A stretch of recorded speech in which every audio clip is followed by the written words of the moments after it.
Hello and welcome to another TLDR US video.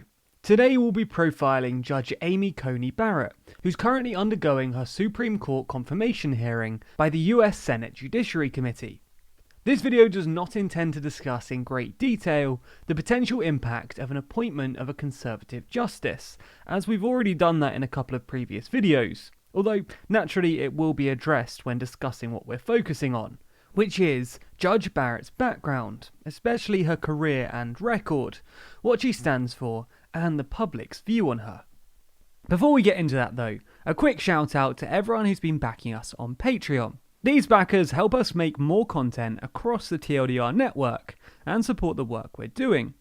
In return, they get bonus perks like exclusive live events, behind the scenes posts, early access to videos, merch discounts, exclusive merch items, and their names mentioned in videos.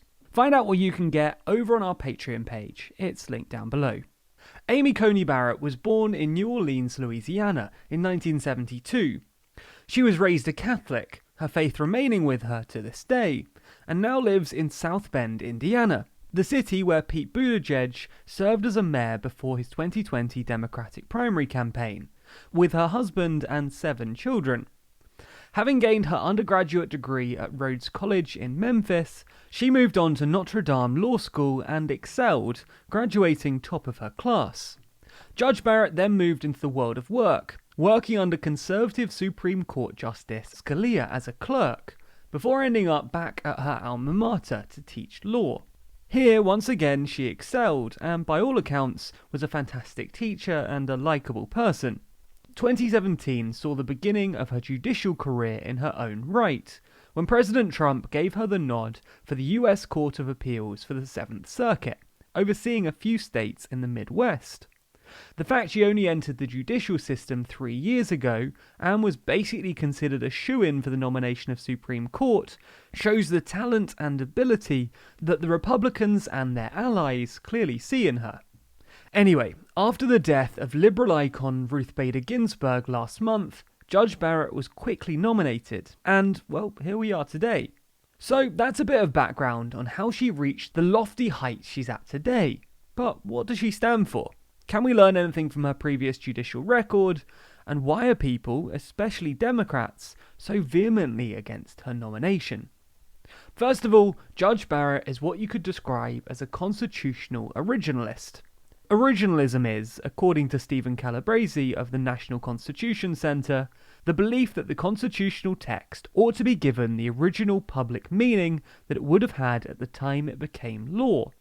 This has been confirmed by Judge Barrett in her hearing, where she stated, "Its meaning doesn't change over time, and it's not up to me to update it or infuse my own policy views into it." Probably the most famous constitutional originalist was her mentor, the late Justice Scalia, although she's been at pains to say she will not simply be a carbon copy of the late Justice. Similarly, Judge Barrett is committed to upholding the rule of law. In other words, the principle that all people and institutions are subject to and accountable to law that is fairly applied and enforced. The big talking point in the lead up to her hearing is how her personal views on controversial topics will impact the court. As already indicated, Judge Barrett is adamant that her own opinions on an issue won't affect her decision making. In her words, courts are not designed to solve every problem or right every wrong in public life. Surely, though, it is innately natural for an individual's personal views to direct how they feel on certain rulings. Otherwise, it wouldn't be a partisan court at all. And some Democrats regularly accuse Republicans of pretending to be neutral while still towing the conservative line.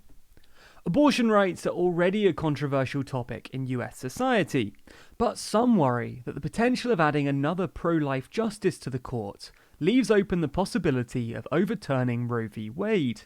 The same goes for gay marriage laws, when adding a justice that's not in favour of those either. In the Court of Appeals, Barrett never had to make a ruling on whether abortion was right or wrong, but there seems to be pretty overwhelming evidence of her pro-life, anti-Roe stance. For example, she delivered a lecture to the Right to Life Club at Notre Dame.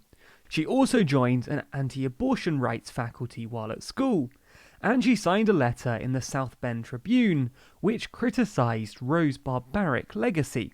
So it's not surprising that some pro-choice observers are concerned about the state of Roe under the potential justice. It should be noted, though, that Judge Barrett herself has indicated in the past that it's unlikely that Roe v. Wade would be overturned. Another thing to take a look at is her approach to precedent. Courts are bound by something called stare decisis, which basically means that if a ruling has been made previously on an issue, the same or similar ruling should be made if the issue arises again. Judge Barrett's stance on this is rather murky, because although she has in the past suggested that she would bind herself by previous SCOTUS precedent, she's also raised doubt about the concept of stare decisis, stating that in terms of legitimacy, it's preferable for a judge to enforce her best understanding of the Constitution rather than a precedent she thinks clearly in conflict with. Which way she would act as a Supreme Court justice remains to be seen.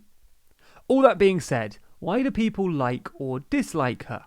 Well, as we know, the US is becoming increasingly polarised politically, so anytime there's perceived advancement of conservative ideals, liberals are going to be upset. And whenever there's an advancement of liberal ideals, the conservatives are going to be upset.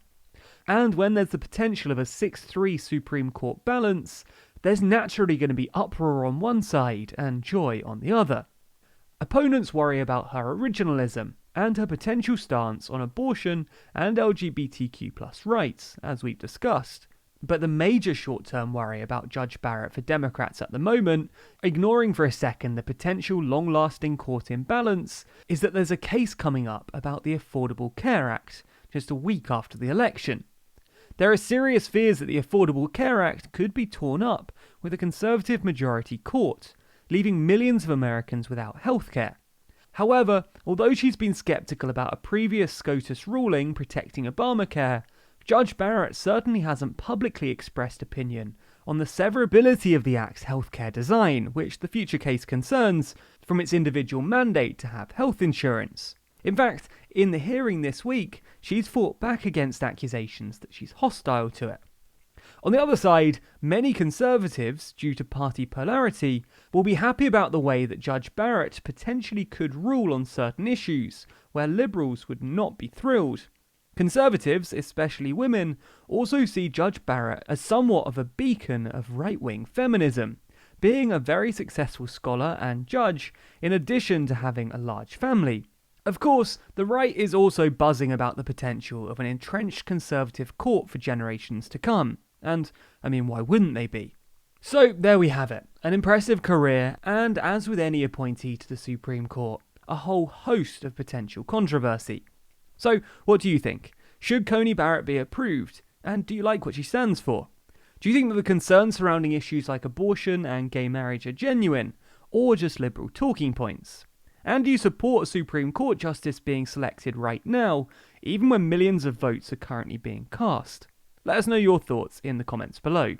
Speaking of ballots being cast, it's worth noting that we're less than 3 weeks away from Election Day. I know you already know that, but it's my job to remind you. Anyway, please do make sure that you have a plan to vote on Election Day or beforehand, and that you understand the deadlines and protocols in your local area. Also, if you want to be updated on the campaign as it plays out, and the results when they eventually arrive, then be sure to subscribe to the channel and hit the bell icon. Special thanks to our Patreon backers who make videos like this one possible. And if you want to see your name at the end of videos, then be sure to back us on Patreon. The link to that's in the description.